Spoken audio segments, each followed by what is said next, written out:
St. Brown. Number 80, Joe Reed. Number 83, Seth Webster. Number 13, Tyler Scott. And number 2, Jones Jr. Quarterbacks, let's roll!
What's up, ladies and gentlemen? This is Braggs in the Stands, and I am your host, Greg Braggs Jr. Thanks for joining us here tonight. Appreciate Windy City Twins. That's right. Smash that like button. Subscribe to this page. We're going to be doing Bears shows all season long, weekly shows when we can. I'm excited to bring this back. You know, it's been about a year since I joined CHGO Sports, so I've been kind of keeping this page for the most part to college basketball talk, specifically the Purdue Boilermakers. But now we are going to start doing some Bears shows on here now that I've moved to full-time sports idiot. So as I said before, I'm your host, Greg Braggs Jr. If you're not familiar with what we do here, this is Braggs in the Stands, trying to give you a fan in the stands perspective. And joining me is my guy and co-host of our show this year, my guy Junior from Bad Guy Radio. How you doing, Junior? I'm doing good, man.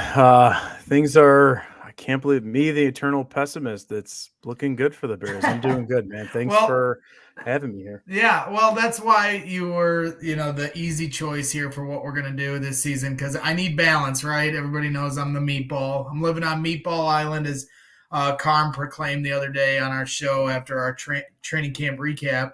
And I know Herb, my guy Herb from It's the Bigs, he's been busting my balls about being on Meatball Island. That's fine. And Junior's going to be a little more cynical and keep us grounded here for all of us that have delusions of grandeur, as our guy Mac would say. But we're just going to have some fun with it. So this is what we're going to be doing as much as we can weekly, all season long. We're going to try to get some post-game stuff in once I can get home from the studio.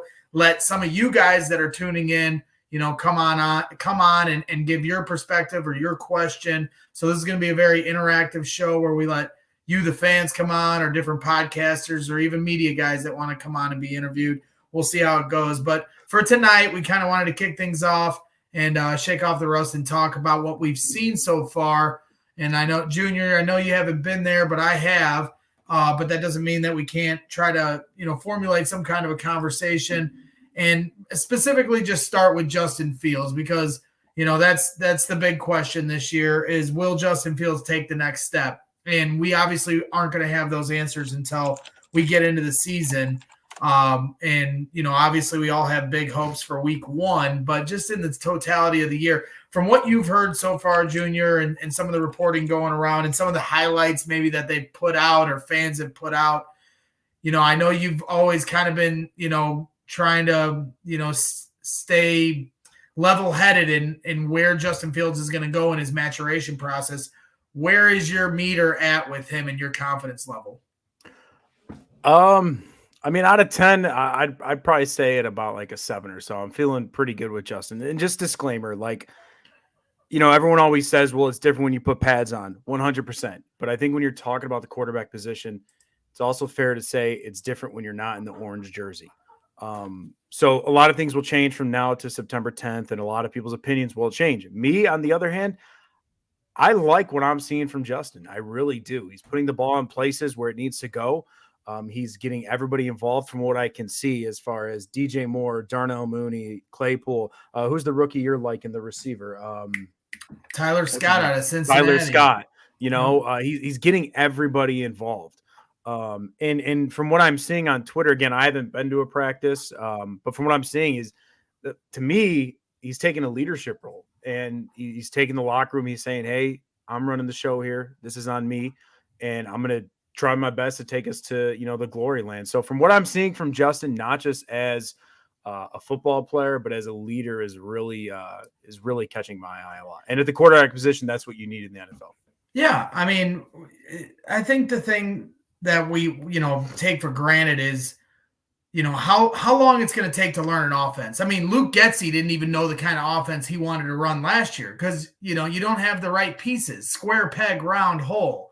Yeah, you're trying to run your offense, if you're Luke Getsy, this West Coast Shanahan-style offense, but you have receivers that can't get separation. You have an offensive line that can't hold blocks. And, by the way, you're trying to develop a quarterback and have him – create good habits within that. That's not easy to do. And, there came a point last year, against the Patriots where they finally said enough's enough. And they kind of, in some ways, threw away the playbook. And they were like, we're going to do it completely different. We're going to start sprinkling QB designed runs. And, Justin's just going to do what he's got to do. And Justin, I thought, unlocked something that I'm not even sure Justin knew he was capable of. You saw here in the opening clip against the San Francisco 49ers, his rookie year, where he runs for a touchdown, but he wasn't doing that at the same, tenacity that we saw, in this second season. In his rookie year, that was the one touchdown that we saw. And then in this second year, all of a sudden he turns into Michael Vick. It's not exactly how we had it as Junior's efforting some camera. Yeah, go ahead. I'm here. I'm listening. Okay, you're fine. And if you have to, maybe you can just transfer over your phone if we have to for the first one. And that's why we're doing this, because we wanted to try to, shake off the rust and see what we're doing right and wrong here in this first one out. But he's here. He can hear me babbling on. But now that we're into this and he's got a full off season, 2 full off seasons under his belt with Luke Getsy, now the appropriate weapons and some of the protection that you need. I don't know if this offensive line's a finished product, but we can get closer to the goal for Justin Fields to start moving the football. They're going to get first downs because Justin's going to do what he has to do. But the question is, can he take that next step through the air? Now, quickly, and then I'll throw it back to you, Junior, but the things that I've seen at camp, I keep pointing out to people on Twitter, like, we're not seeing the home run ball. Like, this is something Justin's known for. He's always hit the home run ball here. It's about the dink and dunks that we have yet to see him perfect at this level of his career. And now all of a sudden here at camp, the thing that's interesting is all we're seeing are intermediate throws and dink and dunks and checkdowns. And we're not seeing anything deep. The only deep ball that I've seen in person was a Tyler Scott double move where he left, I think, Terrell Smith, the cornerback from Minnesota, in the dust. Other than that, everything's underneath or, in the middle zone of the field on intermediate routes. And, as a Bears fan, I can rationalize that and say, okay, this is what they want to work on. This is what they needed to get better on. And Justin Fields is showing improvement of getting it out of his hands before receivers are coming out of their break. You saw that at the Family Fest if you were in attendance, a few times in the 2-minute drill to DJ Moore on the sidelines, or a few times to Chase Claypool. But I just really am starting to see a maturation process. And because they have receivers that can get separation off the line of scrimmage. And that's the key, right? I mean, that's going to be what unlocks Justin Fields. He can't do it all on his own. So I am very encouraged that he's going to be able to take the next step. Now, the question is to what degree? So are you saying, like, in camp, you haven't seen, Justin throw like a go route or like a streak to somebody? Is that what you're saying? You haven't seen him try to hit that home run ball?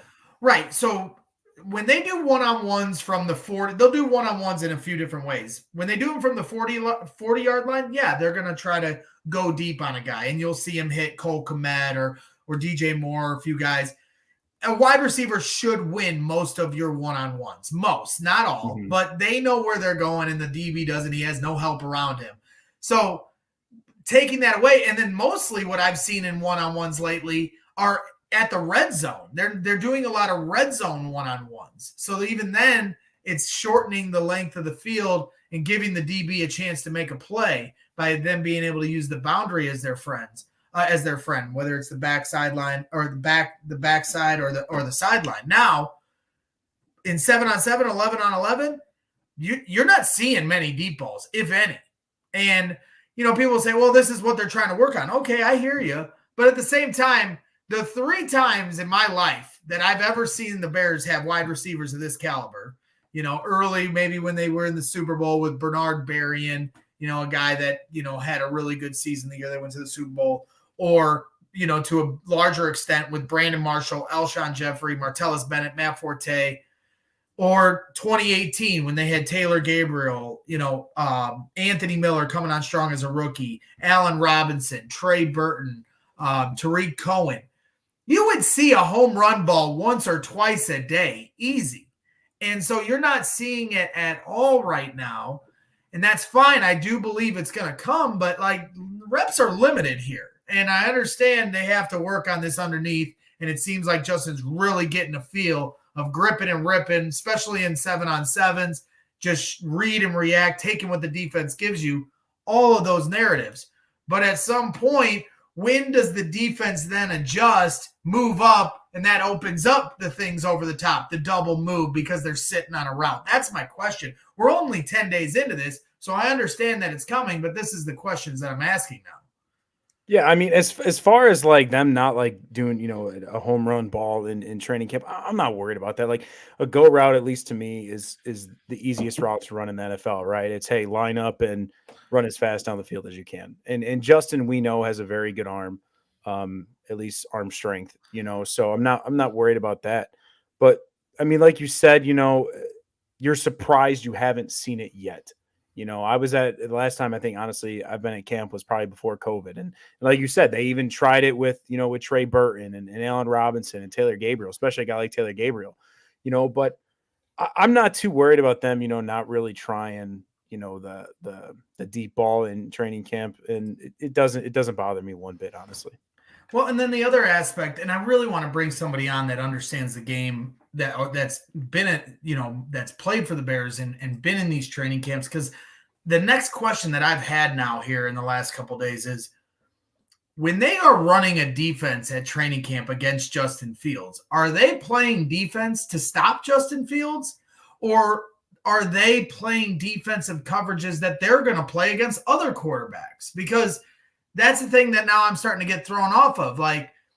When you line up out there, you understand what Justin Fields does great, so you're going to take that away from him to try to make plays. Or as a defense, don't you have to practice other plays that are going to be against quarterbacks that aren't Justin Fields, because you're not playing Justin Fields during the season? I agree. Yeah. That's an interesting question that we just can't answer, or I can't answer. I don't know what that answer is, but that's where a part of it, because you hear all this stuff well, they know what we're running. Justin has said, we're not coming off of our base packages. We're not I'm not making different calls at the line of scrimmage. We're running what we're running. And at this point at camp, they really start to get familiar with each other on both sides of the ball. And that's where you start to see this chippiness come into play. But I guess my next question to all this is are you guys game planning every day at camp to stop Justin Fields, or are you guys game planning to get better to beat the week 1 quarterback, Jordan Love, against the Packers, who's going to play much differently than Justin Fields? I think that's why you have the scout team, right? I mean, I think that's why you put someone like Nathan Peterman out there and he, acts as if, God forbid he's, Jordan Love or someone like that. That would be great. I mean? Jordan Love. It would be great. Yeah. But no, I mean, but that's why you have the scout team. So, I mean, I don't know. I would assume the defense is when Justin's out there, they're trying to stop Justin. And when Nathan Peterman's out there, that's when they're going to start seeing a bunch of different formations, different sets. things like that. So at least that's what I would think as a fan. Right. And as people are pointing out, and you just did too, scout team is key. Yeah. First, so at the end of practice, they'll do the 2-minute drill, and it's first team offense versus second team defense, and vice versa. Second team offense versus first team defense. So that's where you do get the scout look. But for the other parts of practice, when they do 7-on-7 or 11-on-11, it's ones versus ones. And I don't think they're making the ones run the scout team, No. So, and it's just not, the 30 years ago where you had 2-a-days and tons of reps. Like, reps are just so limited. So, now that I'm seeing the progression I'm seeing with the intermediate and underneath and checkdowns, and Justin showing the ability to take what the defense gives him, I want to see more of the home run balls. I'm greedy. I mean, I go to training camp for the fireworks. That's what we all want to see. I mean, right. we want to see it in training camp, and then we want to see it, get a little bit of like that tease in preseason, and then week 1, week 2. Though that's when you want to see it all come together and see it correlate from the first week of training camp to week 1. So I'm with you. I'm with you. And then the other aspect of it too, and I've said this a few times on CHGO. I just don't feel like what we're seeing here at camp is a representation of what the offense actually is going to be. They're working on things, but when we get to the, in training camp, you're not seeing Justin Fields take off, every 5 plays. You're not seeing, that last year's team set the franchise record for running the football. I understand Justin was a big part of that, but so was the run game itself with David Montgomery and Khalil Herbert. You don't learn too much from the run game in the trenches at training camp, certainly in the first, 10 days of camp. They're taking these guys along slowly. So in that regard, I really don't think we're seeing what this offense is actually going to look like. It's going to be, when it was Jay Cutler and Brandon Marshall and Alshon Jeffrey and it was bombs away, that's exactly what it looked like when the season got going. But when this season gets rolling, it's going to look completely different. If I'm not mistaken, I think in Alshon's NFL debut, he had I think it was like a 50 or 60 yard touchdown against the Colts, if I'm not mistaken. Right. So, when I'm watching what I'm trying to understand how this team's going to be, because I'm so paranoid about them beating the Packers, I just keep reminding myself, half of this is going to be Justin making plays. And right now he's trying to stand in the pocket and grow there, which he should. He 100% should, but there's that balance, right, of practicing things that you're not as good at and still trying to get that chemistry at what you are good at. And so for me, not seeing any deep balls or as much as I'd like, or not seeing Justin Fields scramble out of the pocket, and I completely understand why he wouldn't. But at the same time, how do you practice for that? You just wait till you roll the ball out week 1, and I guess you just go get it. But there is no practicing for some of the things they're not doing yet. And everyone's going to love hearing this name, and hopefully we don't see him ever again. But Aaron Rodgers told Justin Fields after one of the games last year, he gave him advice, and he told him, he goes, "Hey, you're going to be great in this league. Keep doing what you're doing. What I see from you is remarkable."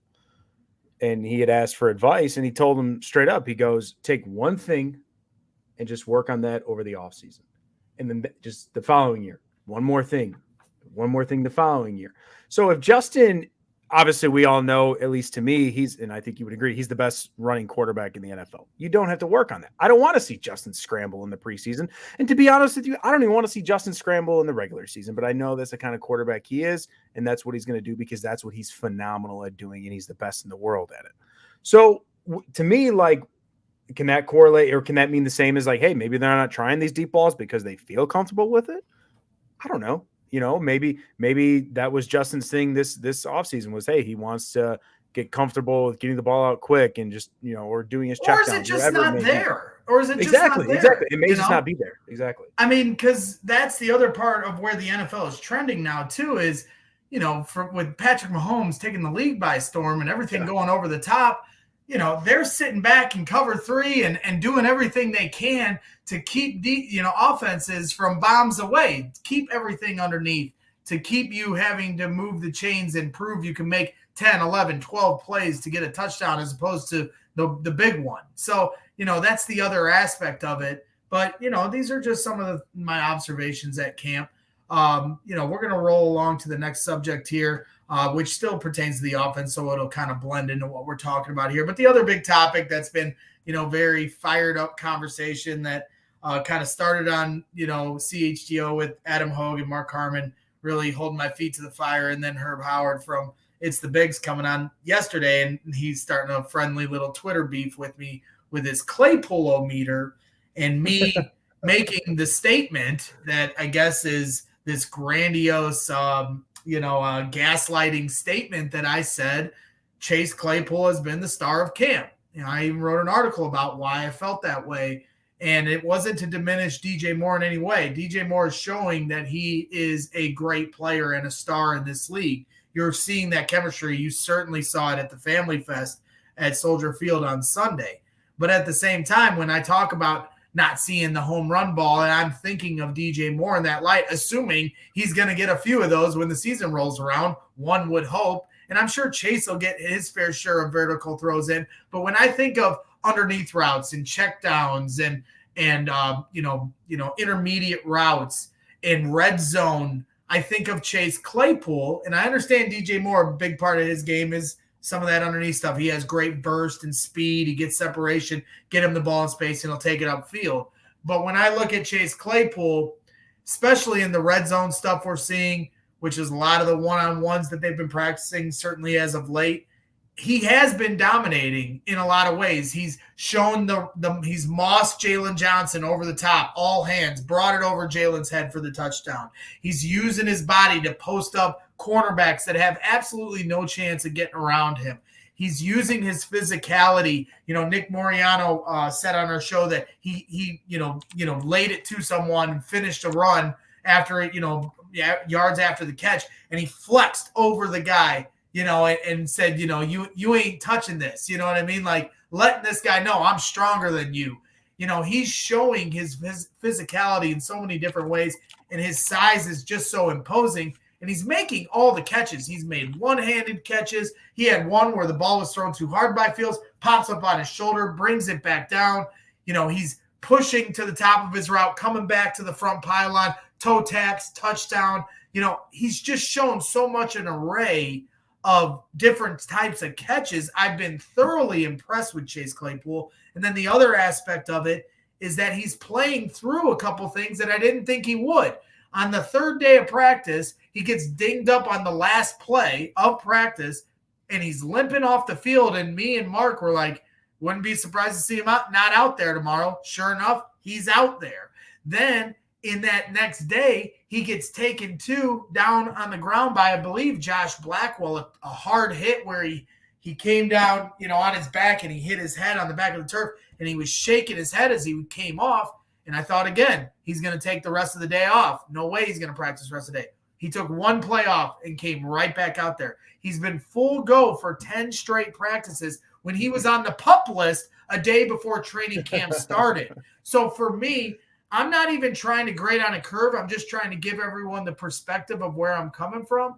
To me, Chase Claypool, when you add it all together and the way he's shown out, he has been the star of camp, because I still feel like there's still more DJ Moore there's more of what DJ is going to show us here going forward. It just hasn't happened yet. So I'm just saying in the first 10 days, Chase Claypool has been the best wide receiver at camp. And I don't really think it's that big of a stretch to say, and I can totally respect somebody pushing back on it, but I don't really think it's that crazy of a stretch to say that.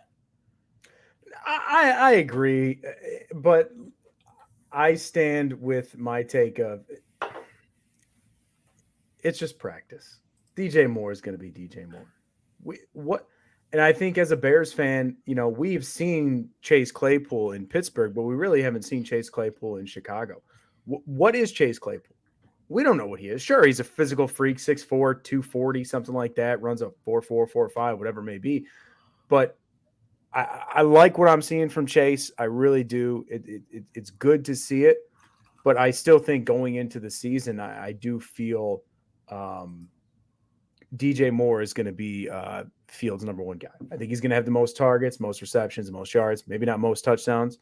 Yeah, that's going to be the interesting one, is the touchdowns. Because, I would assume DJ Moore is going to have more receptions and more yards. He's just that damn good. And Justin and DJ have shown great chemistry here so far. And that wasn't me taking a shot at Chase Claypool, because No. I think he is like super, super, super talented. Like, and honestly, if somebody were to want to have the debate that he may be more talented than DJ Moore, I truly think that's a fair debate you can have. Is he better? I don't think so, because we've seen, you can say DJ Moore's had 4 or 5 starting quarterbacks. He hasn't even started a game yet with Justin Fields, and Justin Fields is probably already the best quarterback he's already had. So I can only imagine what DJ Moore is going to do. But I just want to see something from Chase Claypool. And like I told you a few weeks ago, I think after week 17 or, whatever they do this year, when the time comes for who's getting paid, barring injuries, I truly think Chase Claypool is going to be the one that gets paid, and they're going to tell Darnell Mooney, thanks, but no thanks. We appreciate what you've done. Good luck in free agency. Yeah, because we got our guy here in the chat. MC Kane McCain 1220 says, who has a more important skill set for this team, Mooney or Claypool? And this isn't to diminish Darnell Mooney, because we're getting in the weeds with this conversation as far as trying to pick nits between the 3 of these wide receivers. And the fact that we can even have this conversation is a great thing for the Bears and Justin Fields. So we're just having a little training camp fun talk. But at the end of the day, this is a great problem, quote unquote, to have. But there is no question, if you're just in a vacuum with Chase Claypool and Darnell Mooney, and you're saying both have good to very, very good years, I'm not even going to go to great. Let's just say they both have very solid years and live up to their particular expectations. Chase Claypool's skill set is more important. Why? Well, a couple of reasons. One, they need as many red zone targets as you possibly can. And yes, Darnell Mooney has a chemistry with Justin Fields and can score red zone touchdowns. I'm not saying he can't. But you throw that same jump ball that they threw to the Washington Commanders to Darnell Mooney, and I'm sure Darnell wants that one back. But at the same time, Chase Claypool has a better chance of coming down with that ball. It's no disrespect to Darnell. It's just science. He's bigger. He's taller. His arms are longer. So, and then when you add in the fact that Tyler Scott, this rookie out of Cincinnati, who's showing a similar skill set to Darnell Mooney, it makes things interesting and gives Ryan Poles a lot of leverage going into next year. This is a discussion we can have 5 months from now. But it's just like, for right now, it's a great thing. To me, maybe I'm getting ahead. If I'm getting ahead of myself on anybody, it's Tyler Scott, because this dude's put a couple guys on skates, literally on skates, the last couple days in one-on-ones, breaking ankles. Jalen Johnson falling to his knees on a double move. And when I see stuff like that, I get hyped real fast. But maybe I'm getting a little ahead of myself that the rookie's going to come out right away and be ready to be the 4th best wide receiver on this team. But he looks like it right now. And so with that being said, they're going to have a pretty good wide receiver room going into this year. But yes, they're going to have a decision to make going into next year. No, I agree. And like we said, who fits better for the team? I just think it's Chase Claypool. And I think at the end of the year, after week 17, just regular season, obviously if they get to the playoffs, whatever. But I just think if they were to pay one, it's going to be Chase Claypool. Yeah, some of that to me is because, and people may laugh at this, and, I like Mooney, but Mooney isn't, like their guy. And what I mean by that is they have no ties to Mooney. Right. They've invested something in Chase Claypool. Right. You traded a 2nd-round pick, and some of you idiots over here want to say it was a 1st-round pick. It wasn't a 1st-round pick. They traded a very high 2nd-round pick, and that's a lot to give up. It ended up being Joey Porter, and a lot of people in Pittsburgh say he's playing pretty well. So there's more what's the word? I don't want to say like the word bias or anything, but I feel like they need Chase Claypool to hit more than they need Darnell Mooney to hit, I guess. Well, but then the numbers game will come into it, right? And if they, let's just go to the extremes and say they both ball out and go crazy. Let's say Chase Claypool leads the team in touchdowns. It could come down to a numbers game too. They want to keep 1 or 2, but who's asking for more?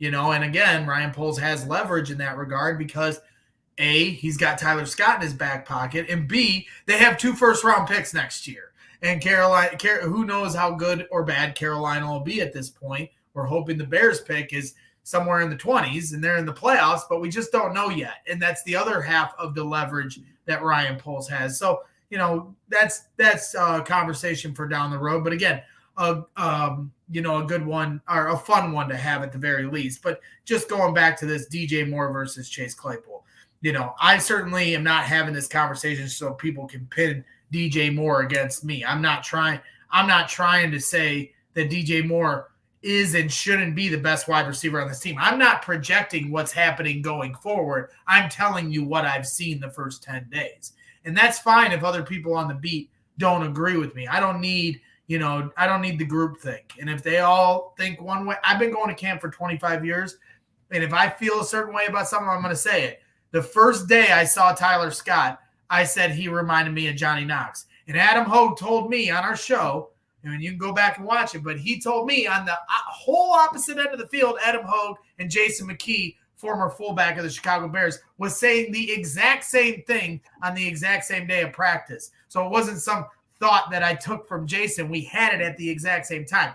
Jason might be able to explain to you why better than I can as someone that played for this team, but I understand what my eyes are telling me. Sometimes I get tricked. I've been wrong about players in the past. There's no question about it. I'm a fan at the end of the day, and I'm going to get excited about players and see a path to their best potential, and sometimes that can blind me. I'm not going to pretend like I don't have blind spots, but at the same time, if you don't want to trust me on what I'm trying to say, I'm seeing from Chase Claypool, have at it. There's plenty of guys on the beat that you can follow that are much more level-headed than my emotional ass is. But at the same time, I know what I'm seeing. You can trust it or not, but it's also not a projection. I'm not at the point of giving season projections of what Chase Claypool's going to do. We got 3 preseason games coming up. Unfortunately, they used to do 4. I loved 4 because I thought the build up to that 3rd preseason game was a more natural progression. And now with the 2 preseason games and then the 3rd one basically being a throwaway where they don't play your starters typically, I don't really know. I can't remember how they handled it last year. But regardless, you've got this first preseason game where the ones are going to get very limited snaps. Then you got the 2nd preseason game where they start to up the ante. And then what do you do in that 3rd preseason game? Are they going to play their starters because we're still 2 weeks away from football? Or are you going to hold back because you're trying to protect your roster before the season starts? I don't know. But that's what I don't like about the fact that they've cut preseason from 4 to 3 games. And I understand one day it's going to come down to 2. Ace is in the chat asking if I'm going Saturday. I am not. I'll be in studio Saturday. We'll be doing a post-game show for CHGO Bears. It's one part of this job. Living this dream is a lot of fun, but not being able to go to Bears games anymore is one of the sacrifices I've had to make. Last year, Junior and I went to week 1 in the monsoon. And then I went to the 2nd home game against the Texans, which they won. So I was 2-0 last year. So maybe I should go to a few more games. But both times I had to leave in the 3rd quarter and then rush to the studio to try to do a post-game show. And it's pretty hard to give accurate analysis when you're driving like a maniac across the city, trying to get a parking spot and then run back into the studio to see the 4th quarter. And so it's just not going to be in the cards to be able to go to the games as much as I'd love to. I'm living my dream, doing post-game shows with the big timers, the Hollywood media elitists, and I'm shaking the cages, Junior, because they now that they've let the fox in the hen house, because now a fanboy is doing reporting and coverage for your Chicago Bears, and I think for some of them, it's an adjustment, and they are, and I respect the hell out of everyone on that beat. They've all been really great with me. But at the same time, I'm going to come at this in a totally different way than traditional media. I want to stay true to who I am. I don't want, now that I'm, at this point, I don't want to start turning into Dan Weeder. I'm not Dan Weeder. I'm going to stay true to what got me here and who I am, and that's the fan in the stands. And I always want to give it from that perspective. And, if I'm wrong about things, so be it. But I'm going to do my best to give accurate analysis, but that's from my perspective. At the end of the day, we all have opinions on what we're seeing. If you have access in the locker room and you're going to every training camp. It's not like we have, the nuclear codes. This is just football at the end of the day. Anybody can go out there and give an assessment on what they're seeing, right or wrong. So I'm doing my best out there, but at the end of the day, I do think it's shaking it up a little bit. And it's an adjustment for me because I want to navigate this the right way and do it in a professional manner, but from a fan standpoint. And I think it's an adjustment for, the industry that I'm in because there's just not too many people that are doing it like I am. So that's basically where we're at with that. Let's move on to the next one, try to keep this train rolling along. This is a question I asked the other day, on CHGO Bears, and it was who's won more days at training camp, the offense or defense? And I'll just start it off since I've been to camp, and then I'll let you, give your assessment on what I've been seeing, Junior. But I mean, there's no question the most dominant day at practice has been by the defense. And that was a Wednesday padded practice, which was not an open practice, but it was a community day, which is season ticket holders and VIPs to families of the team and stuff like that. And the defense whooped the offense's ass all day long. Interceptions back-to-back by Jaquan Brisker, another interception by Kyler Gordon, laying guys out across the middle. And the entire time, specifically the secondary, talking the craziest shit in the world. Like, it was hilarious how much they were talking shit. And you're really seeing a jump in leadership with Jaquan Brisker and Kyler Gordon, and that's exciting to see. But it was demoralizing for the offense. They were just starstruck. They didn't know what to do. And afterwards, they talked about a lack of energy, and that became the big talking point of the day. But overall, Family Fest, I think, was a wash, I would say, between the offense and defense. But then everything else, non-padded practices, and then maybe the couple other padded ones, I would say the offense won the day. It's not by a wide margin the way the defense did. So I don't know what that means. I think I'm seeing consistency from the offense, but then when the physicality ramps up, the defense starts to take an edge. And and like I said, the biggest day, the defense completely obliterated them. So I don't know where I'm supposed to stand in this regard. And I see you're shaking your head. It's a tough one for me to try to balance because I want to see Justin Fields dominate. And I don't care that it's at the expense of the defense. But at the same time, this back and forth can't be a bad thing. But I just trying to decipher, what it means for this team. I don't think it's a bad thing, right? And your defense has to win some of the days, but I feel in the NFL, you have to go out there and drop 30 points a game. And not every week, right? But if you could drop 30 points a game, that's cool. So the defense has to win here and there, but I think you need more wins from the offense in training camp. I really do, especially with this team who, let's be honest, I think they have a very, very, very good linebacking core. I think it's one of the best in the NFL. Not the best, but it's up there, and it's very, very respectful. Their secondary's young. So still learning, but developing really well. I really, really, really like Jaquan Brisker. But again, as far as, their pass rush, cool. We got Ngakwe, I can't pronounce his name right, but it's cool. You got a guy who's ever since he's been in the league, I think he's had 8 sacks or more, but that's one guy.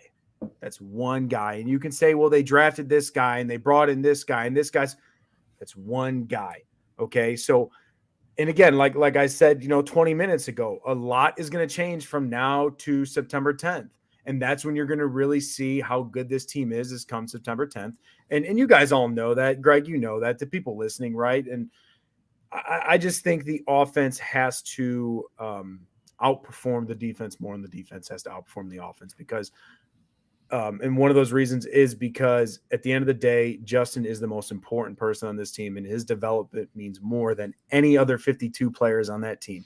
If Justin doesn't develop, well, then this rebuild is going to get sent back a few more years when we draft another quarterback. If we have to do that, I don't want to do that because I think Justin has talent to be very good in this league, but I just think the offense has to win more than the defense does. Yeah, I kind of go the other way because to me, if Justin was slicing and dicing this defense, and it was every day, like the way we hear Drew Brees used to light up training camps, or I'm sure Patrick Mahomes lights up training camp. I think most people would, the cynicals, and the guys that cross their T's and dot their I's would say, well, then I got big concerns for this defense, right? And Justin Fields on a very bottom of the barrel roster last year for a large stretch. It wasn't just a 2-week stretch. It was a month and a half of them putting up 30 points a game and his QBR being one of the tops in the league. And, he was the number one fantasy quarterback every week for 6 weeks. Like it wasn't this anomaly. He showed that he's capable of getting 30 points a game basically by himself. And so you add all this talent and you add some to the offensive line, a top 10 right tackle, a right guard that's been there and done that in Nate Davis, a center not named Sam Mustipher. To me, they have enough to get you to that 25 to 30 point range because they were doing it last year. And I think and again, as we said at the beginning of the show, Luke Getsy couldn't figure out how to call plays until about 6-7 weeks into the season. And then they adjusted because they were like, okay, we need to fit the offense to fit what Justin Fields does best and not just what Luke Getsy wants this offense to do best. There has to be a mold of both. When you talk about this defense and how bad it was last year, the reason they were the number one pick in the NFL draft was because they kept letting Justin Fields down in all those games that he scored all those points. So the fact that we can say that they're holding this offense's feet to the fire, they dominated them in a day, that is really encouraging. They brought in these linebackers, Tremaine Edmonds and TJ Edwards, to make that linebacking core, to me, one of the best in football. They got to prove it still, but on paper, it's one of the best in football. I think who Pro Football Focus ranked them second behind the San Francisco 49ers in linebacker core. That's impressive. Their secondary was already scrappy last year. Now you add Tyreek Stevenson and this 7th-round rookie Terrell Smith, who it's like shocking to me that he's even in the conversation to getting first-team reps, but he's getting them, and they obviously are impressed by him, and he has a lot of size to him for a corner. Like, he's not little. When you see him walking around, he wears number 32. He looks like a running back. And Eddie Jackson's healthy. He played very well before his injury. Obviously Jaquan Brisker looks like he's primed to have a breakout year. So I've always been encouraged by the secondary. Now you add Yannick Ngakoue to this defensive line, who I thought had rotational pieces that are interesting, is the best way I could frame it.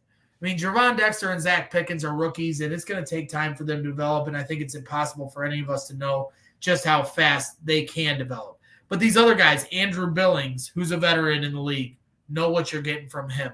DeMarcus Walker, another veteran in the league, you know what you're getting from him from Tennessee to an extent. Even this Terrell Lewis, defensive end pass rusher from the Rams, who came out of Alabama, he's been flashing all of camp. So you put it all together, and I'm sitting here going, if this defense can just be average or slightly above average, I'm not expecting this huge season out of them, but at the same time, with the pieces they have, all of a sudden now I'm encouraged about how many games they can win, because I'm confident they can move the ball and score points. And now I'm encouraged by this defense.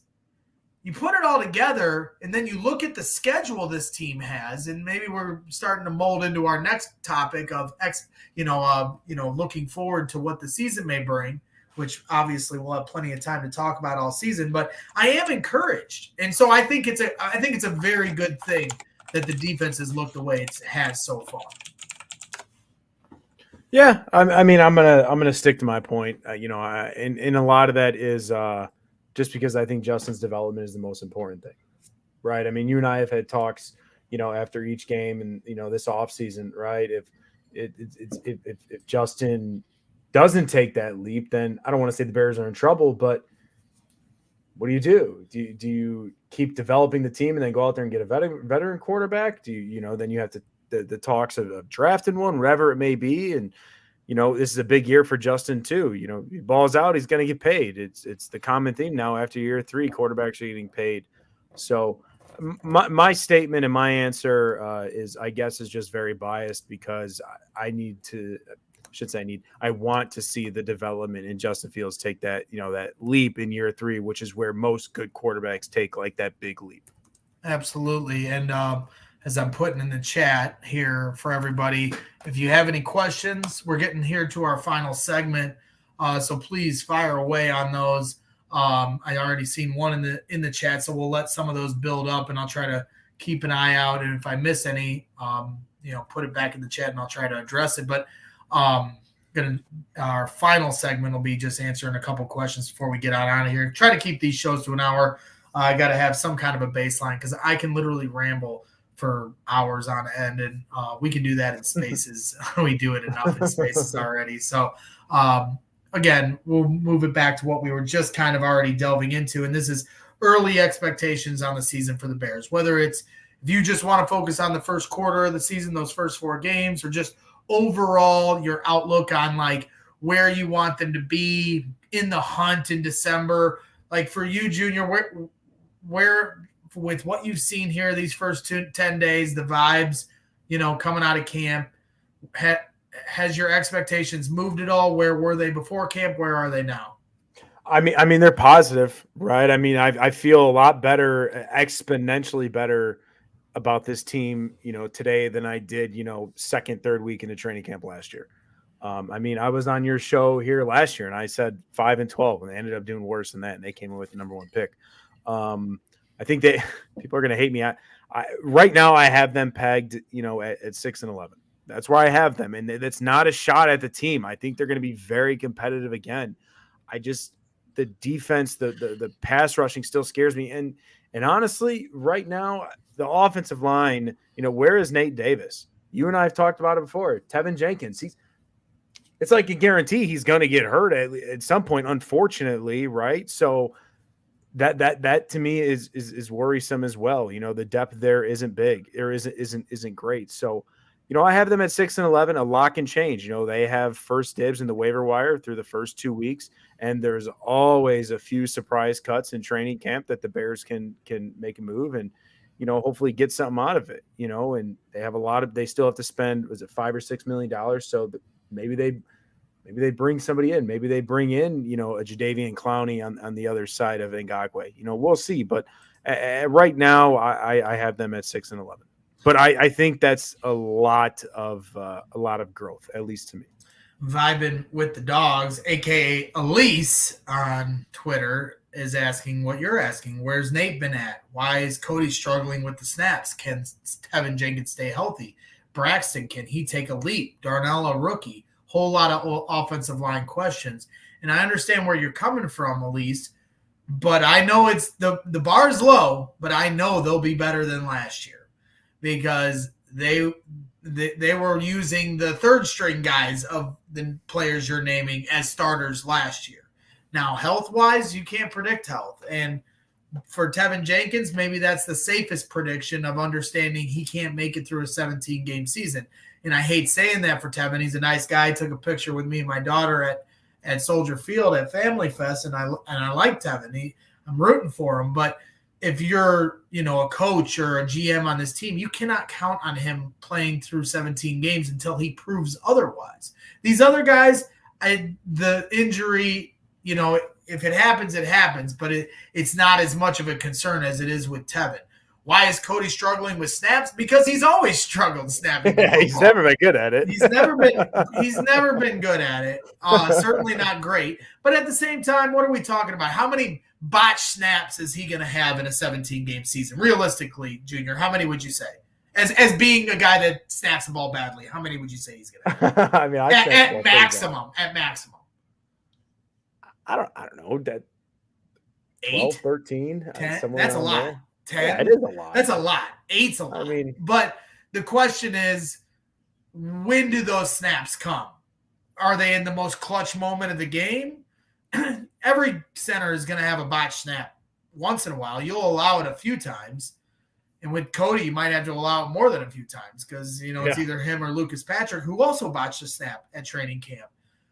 But how many times, when do they come? In the clutch moments? And then also, does Justin Fields bail him out by either scooping it up and throwing it out of bounds or falling on it? That's the other aspect. And Justin Fields has had a lot of luck when it comes to his own fumbles, so you're kind of, you're biting off more than you can chew, when it comes to how much you're getting that puck luck that's a hockey term, but a little bit of football luck, in fumbles you don't lose. But that's the hope, right? Is that half of those Justin Fields bails you out of in the botch snaps, and then the other half don't come in the most clutch moment of the game. At the end of the day, he's just not good at snaps. But it's not like we're talking about every other series he can't snap the football. Yeah. Nate Davis, they're not going to tell us, this injury concern. Now, I did see him at Soldier Field signing autographs. Not that he's going to tell me the truth, but I asked him how he's doing, and he said he was doing good. I was like, you feeling good? And he goes, yep. So, I mean, not that he's going to reveal anything to me in the tunnel of Soldier Field in front of another 100 fans. But at the same time, I just don't think if somebody was facing some kind of serious injury would be walking around in the kind of spirits he looked like he was in, which was in good spirits and signing autographs. If there was a bigger concern at stake, I just don't see that same demeanor from him. I'm encouraged by Darnell Wright. I'm not an offensive line expert, so I don't try to pretend to be one. But I just think that Darnell Wright is going to be solid at the very least. Now, my bar of expectation is much higher than solid for Darnell Wright. If you're going to draft Darnell Wright with the number 10 pick in the draft, a pick ahead of Jalen Carter, who, understand his background and everything else, but was somebody that was projected as a top 3 pick, this Darnell Wright, I want him to be a top 5 right tackle in football at some point in his career. I don't expect it in the first week or even the first half of his first season in football. But I do feel strongly in saying that I think he'll be a solid right tackle. And if you remember, Elise, we had terrible right tackles last year. They were a turnstile over there. And that plays into the way the interior plays and the way Justin's clock has to move, because he's A, couldn't trust Mustafa right in front of his face, and B, knew that somebody was coming around the corner on Leatherwood or Larry Borum on the right side. So I feel good about that. Braxton Jones, quickly, to me, we're getting down this Charles Leno road where, is he a perfect left tackle? No. Is he a serviceable left tackle? Yes. He came to work every week last year. He didn't get hurt. He gets beat on some plays. Other plays he doesn't. That he was very good on the run, not as good on the pass with the bull rush in his hands. We hear all the things that he needs to work on, and I'm sure he's going to try to work on those. Some fans will move to this, well, he's going to work on these, and that definitely means he's going to get better. That's not how it works. Some guys peak. Some guys are only going to get as good as they're going to be. Not everybody's Michael Jordan, and every year they get better until they turn into the greatest player in the game. I don't know if this is the top for Braxton Jones, but for where they got him in the draft, 5th round left tackle out of a small school, that's a good find. Will he need to be replaced, down the road if he can't get better? Maybe, but I can roll with Braxton Jones for this year. So I can roll with our left tackle and our right tackle. Cody Whitehair, while he can't snap the ball, has been a Pro Bowler at one point in his career. Pro Bowls don't mean all that much, but it's better than, nothing. And then you've got Nate Davis at right guard. And now your biggest question is Tevin Jenkins staying healthy. Not that if he can play football, because if he can, he's the toughest guy on the line. And we know, and I'm not being biased by any means here, Tevin Jenkins healthy, to me, is a top 5 guard in the NFL. I think he is that damn good. But again, like Greg just said, it's the staying healthy thing. I think, 2 years ago, I think was a back issue. That's flared up a few times, so, and you never want your back, have a bad back when you're, 300 damn pounds. You don't want that, obviously, but I think when he's healthy, I truly think he's one of the best in the NFL. I really do. Yeah. So, and that's an interesting point. Like when you talk about like keys to the season, and I might have to steal this one from you on CHGO, but like this I think is a salient point.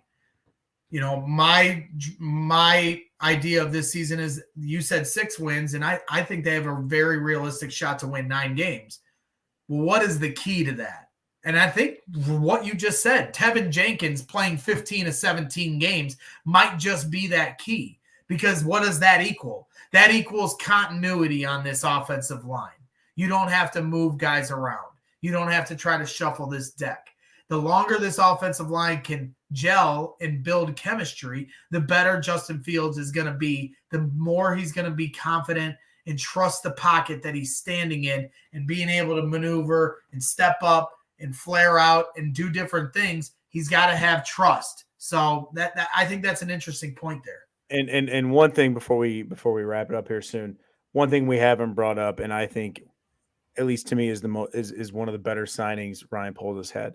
Bringing in Mercedes Lewis. I think that was a phenomenal signing. I loved it. As soon as I saw it, you're going to have, 6-man sets with guys up front of the line. He's going to help out Darnell Wright, over there on the right side. And, he can even go to the left side and block, and he's a big body. So, hell, you may even see him in the red zone. You don't know. But that's, to me, that's one of the signings that I like, that I think is going to not only help the offensive line, but getting that extra guy on the field to block and, not being a crazy threat in the pass game, but, but a guy you could put out there who's, formidable also helps Justin too. So, Yep. Get into your jumbo package.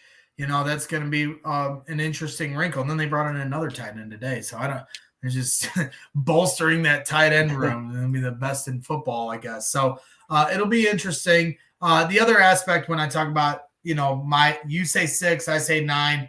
Maybe they meet in the middle. Maybe they exceed my expectations, and we can all make fun of you because I know Chubbs is mad at you in the chat about your 6-11 prediction, and I don't love it either. I think if they win anything less than 7 games, and I'm almost to the point that even if they win 7 games, but I'll stick to what I've been saying and say anything less than 7 games is a massive disappointment. 7 games would be disappointing. Depending on the context of the season, maybe I'll take my medicine and eat it. Anything 8 games or over, 8 games or more is an improvement. Anything 9 games or over, and I'm throwing a ticker tape parade on Lakeshore Drive because the Bears are doing something right. I do believe they can win 9 games this year. I felt it before they brought in Yannick Ngakoue, and I do think he's going to help the pass rush that you're worried about because I think they have a defense good enough to get them in 3rd and long situations. And that's going to put them in obvious passing downs. And now you have a pass rusher that's proven he can get to the quarterback. He may not be great at other things, but he can get to the goddamn quarterback. And he's shown that by being one of only 5 players in the history of the National Football League to have 8 or more sacks his first 7 seasons in the league. And the other 4 guys are going to the Hall of Fame. And so while he might have limitations in other parts of his game, I guess we'll find that out. I know he can get to the quarterback, and that was the one thing this team was missing. Now, if they can just get one of these rotational pieces to pop, some of the guys they've brought in, like this Terrell Lewis or this Andrew Billings or the rookies, Javon Dexter and Zach Pickens, any of these guys pop like Mark Anderson did the rookie year they went to the Super Bowl. Like, nobody expected Mark Anderson to get 12 sacks, and then he did. It's just how it works. DeMarcus Walker, if he pops, somebody pops along with Yannick Ngakoue. You add that to this linebacking core, which is solid to great. This secondary, which is solid, has a potential to be great. I think you're really cooking with something here. And then the other aspect of it, especially with Javon Dexter, when he lines up in the middle, you talk about the beef in the middle of this defense from all 3 levels. Javon Dexter, behind him, Tremaine Edmonds, and behind him, Jaquan Brisker. These dudes are imposing. Like, they're big. They're big dudes. They are big motherfuckers. And I really think when an offense has to line up against those guys, they're going to have a tough time, because you're going to have to game plan for all 3 of those guys to an extent. We'll see on Javon Dexter. I'm going to pump my brakes as far as where he is developmental-wise. But if he ever figures it out, look out, because Tremaine Edmonds knows what he's doing out there. I can promise you that. So, and obviously Jaquan Brisker looks hungry as hell. So we'll see. And then the other aspect of the schedule, when I talk about the 9 wins, they have 2 Thursday night games and then a bye week. And they're all spaced out evenly amongst the schedule. And we can break this down as we get closer to the season. But the thing that I found interesting about the 2 Thursday nights in the bye week were 2 things. The 2 Thursday games are against winnable teams. The Washington Commanders on the road and the Carolina Panthers at home. Winnable Thursday night games. Thursday night games aren't ideal. You got to play on a short week. But if you can get through it, then you have an extended bye week, right? It's like 10 days, a little mini bye. So you have 2 mini buys and then a full bye week. And after each of those extended breaks, they play a divisional opponent the next week. And that really plays into the Bears' hands. And then at the end of the season, I think they play 4 of 5 games at home. So if they can get out the gates hot, where they play the Packers week 1, I like that lines up there. And they play the Buccaneers week 2, another winnable game. Get some wins early on, and then that Denver game week 4 at home I think is huge. Why are you skipping the Kansas City game, Greg? Because they're not winning the Kansas City game. I'm sorry, guys. I hate to break it to you, Chubbs. They're not winning the Kansas City game. And if they do, Chubbs, come back, clip this, and we can drag me through the streets for this. But I'm going to go out on a limb and say Mahomes I see what you're game. talking about. I'm looking at the schedule right now, and that was the first time I thought about it. I actually realized that when you said it. Yeah, they play those Sunday games, Denver, and then 4 days later at Washington, and then you got 10 days off until Minnesota comes to Chicago. Right. And to be honest with you, if we're talking about one of the more disappointing teams in the offseason, it's the Minnesota Vikings. Right. I think they have regressed a lot. It would not surprise me to see them finish 3rd or so in the division. It really wouldn't. I don't think they are that good. And then when you fast forward a few weeks later, you got Carolina and Chicago. But that's going to be a fun game, right? That's going to shut up a lot of people on Twitter, hopefully. And then 10 days later, you go to Detroit, and then and so even that. So I'm looking right now, week 10 in Chicago with Carolina Thursday night, Right. and then 10 days later, Detroit on a Sunday noon kickoff, and then the following week, your Monday night. You have, so you still got that extra day. So those few division games are going to be interesting to see. Hey, you got 10 days off. Yep. Now 8 days off. Let's really see what this team can do, with a few extra days off against, decent opponents. It's going to be interesting. Right. And then if you want to count before the season as an extended time off, that's the Packers week 1, And I just scrolled down. Yeah, no, I agree. I just scrolled down a little bit more to look at the schedule, and, obviously Carolina, Detroit, Minnesota. November 27th at Minnesota. Next game, December 10th in Chicago against Detroit. So you have 3 divisional games in almost just a month. You're going to have so much time off to prepare for that. And that is hopefully around the time where you see the offense and defense just kind of, firing on all cylinders. And it's really, I think I'm happy you brought that up. Week 10 to 14, I think you're really going to see, I don't want to say what this team is made of, but I think you're really going to see the foundation kind of coming together and be like, hey, we either have something here or we don't have something here. So that's actually where the Lions were at that point last year, and be in the hunt, be in the graphic that says in the hunt in December, and you have those home games to end for. I think it's 4 or 5. I haven't. You've got the schedule in front of you, but I'm pretty sure it's 4 or 5 home games to end, and there's your chance. The Lions blew it. As much as everybody wants to, give them credit for a solid year and knocking the Packers out, and they did. I'll give them that credit. But at the end of the day, they fell short.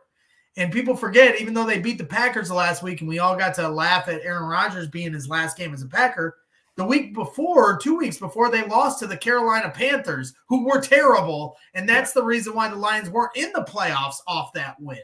So for the Bears, you hope that, they're not like, it's, one of those situations where we're feeling good, but we don't make the playoffs. I'd love to make the playoffs. But at the end of the day, I'll take it. If they win 9 games and they don't make the playoffs because the other teams have, I'll tip my cap at the end of the day, and I'll give this team credit for going from the worst team in football to a team that's, trying to make the playoffs the last couple weeks of the season. But 100%. So that's where we're at.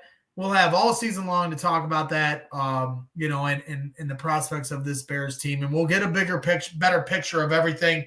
3 more days at Hallis Hall, open practices here tomorrow, Wednesday, Thursday. I'll be at all 3. Then we got a preseason game Saturday. And then next week's the big week, because we're going to go down to Indianapolis Wednesday and Thursday night for joint practices against the Indianapolis Colts, where to me, we're really going to start to find things out because we get 2 hours each night of padded practice against a different opponent where I don't have to ask those questions that I was asking earlier in the show about what coverages are they showing? Are they working on themselves? Are they working against no, they're playing against a different team. So we're going to get some more answers, probably more answers in those 2 practices than we'll get in any of these preseason games for the ones, because that's where they're going to get a lot of good reps. And I don't know how many reps that Matt Eberflus plans on giving these ones in preseason. I'm greedy, and I want him to give as many as possible, but I understand what the way of the NFL is going, and it's soft, and they don't want to get anybody ready for week 1,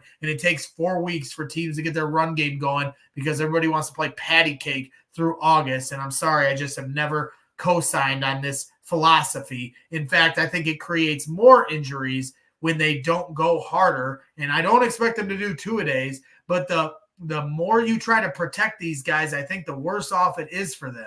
I feel like there's more non-contact injuries nowadays than there was 20 years ago because these guys aren't prepped the way they used to be prepped. So, but I understand that I am completely against the grain in this regard, and these guys put their lives on the line and put their bodies on the line, and you see these guys well after their career, and they can barely walk or eat or think, and, so who am I to try to bang the caveman drum? I understand that they got to protect these guys to a certain extent, but I'm still always going to have that old school mentality when it comes to that. So we got a couple quick questions here in the chat, unless I missed a few.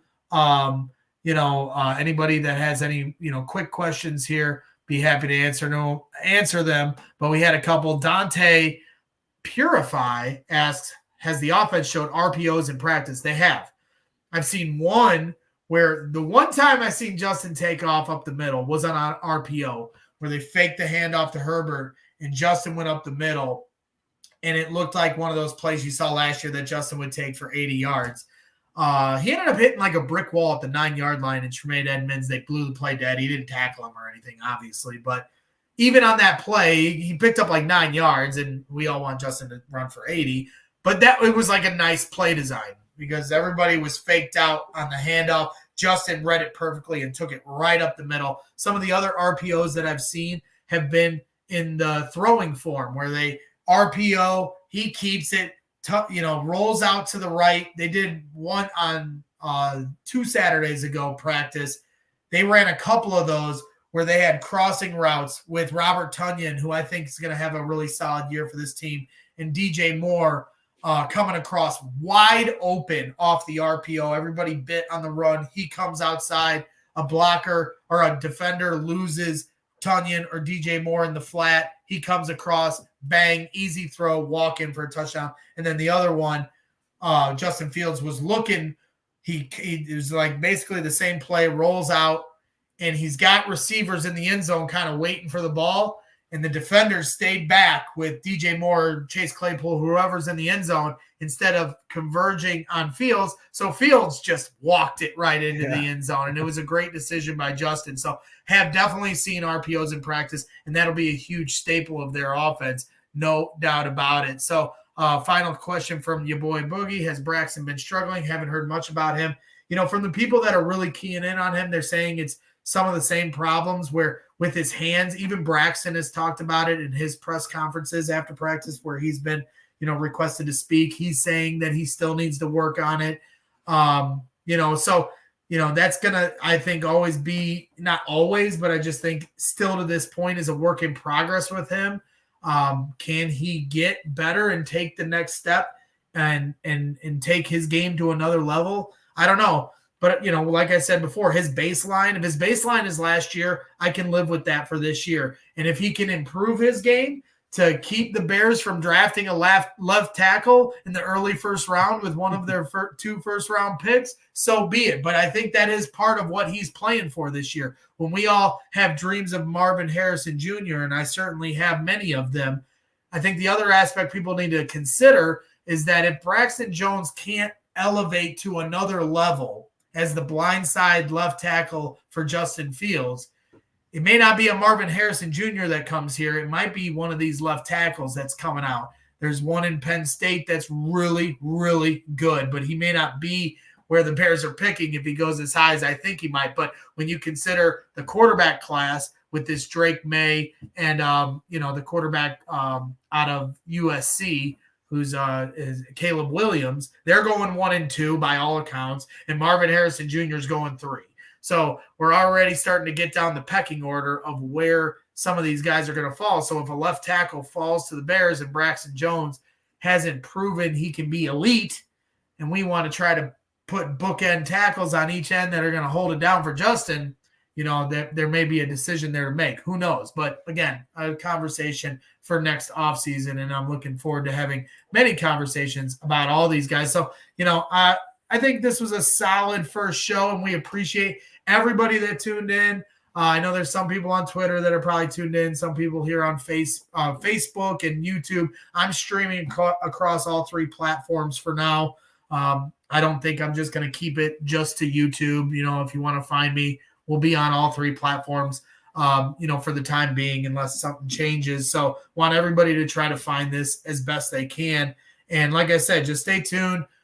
The weekly schedule will be a little in and out. It's not going to be like on the same day every week. It's going to be when it works for Junior's schedule and my schedule as well. Try to do our best to go live, the night of a game. If the Bears play at noon, obviously I'll be doing my post-game show at 3:30 for CHGO Bears. But then if I can get home at a reasonable hour, we'll try to go live for an hour or so and let some of you guys that are watching here in the chat come on and give your reaction, and then we can have it out. Because Junior was playing nice tonight. I think we got to get a little used to this, because when we are on the phone with each other, we go at each other pretty hard with our opinions. And, Junior kind of sprinkled that in with his little 6 wins comment, and I know that fired some people up in the chat. But if you think you're fired up from that, wait till we get rolling, because, Junior's pretty good with having some hardline opinions that many may not agree with, but he's not afraid to say it, and that's why I respect him. And you know where I'm going with everything. Meatball Island, baby. That's where we're living here at Brags in the Stands. So, and the great thing, one last thing before you close it out. Yep. When Greg's going to bring you guys in here, to talk 5 minutes, 10 minutes, whatever it is, it's because we're fans, right? One thing Greg said is, he's Mr. Hollywood now, right? And at the end of the, corporate brags. But at the end of the day, he's still a fan, right? He doesn't go in and act like he's the GM. He doesn't act like he's the head coach or the offensive line coach or anything like that. He acts like a fan. I act like a fan. And you guys act like a fan. And just be whatever fan you want to be. I'm more of, people want to call me a realist. I'd like to call myself, or people want to call me a pessimist. I like to call myself a realist. And Greg is a little bit more optimistic. And there's nothing wrong with that. But just if you get the invite to come on from Greg, just be you, right? Like the greatest coach in Chicago Bears history, baby. Just be you. Yeah. Our guy Cracker's in the chat. He says, stay away from Irsay. Cracker, a.k.a. Kevin, says, stay away from Irsay while you're down in Indy. I don't think so. There's a video floating around Twitter where he handed a fan $1,000. The fan was like, Irsay, can I have your autograph? I've never gotten anything. And Irsay goes, I can't get on my golf cart, but here you go. And handed to one of his handlers $1,000 out of his wallet and just gave this dude $1,000. So I promise you, one of my goals when I go down to Indy is to get Jim Irsay to give me $1,000. They already gave us the gift by allowing the Houston Texans to beat them for the right to the number 1 pick earlier this season. And that was a great gift from the Indianapolis Colts. But I need another gift from Jim Irsay, and that's $1,000. So I will not be avoiding Jim Irsay next week. So we'll see what happens. I will say this for everybody tuned in.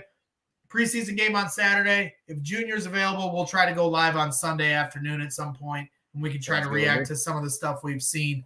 We'll just have to see how the schedules work out for everybody. But, again, thank you, everybody, for tuning in.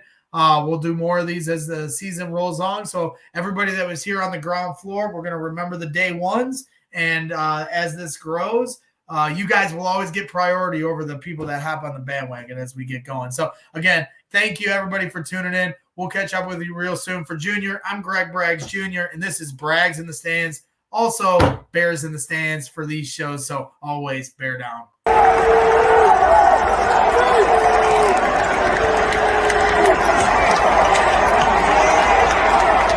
Oh,